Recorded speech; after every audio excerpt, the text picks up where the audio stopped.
Lahat nagulantang sa resulta ng DNA test kina Jericho at ang panganay ni Christine Hermosa.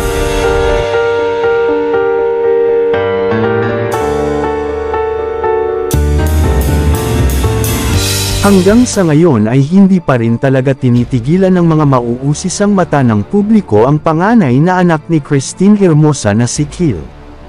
Ayon kasi sa nakalap naming chika, dahil sa pagdududa at paghihinala ay naisipan din anong ipa-DNA test ni Echo ang panganay na anak ni Christine dahil di umano mas kuhang-kuha di umano ni Echo ang nasabing appearance ng bata na pinaghihinalaang si Echo di umano ang tunay na ama nito.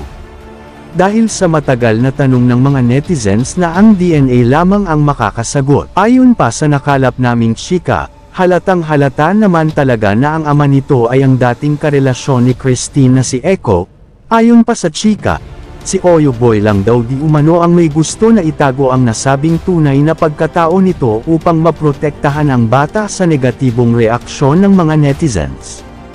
Ngunit kung babasehan ng DNA test talaga namang magiging positibo talaga ang magiging resulta nito.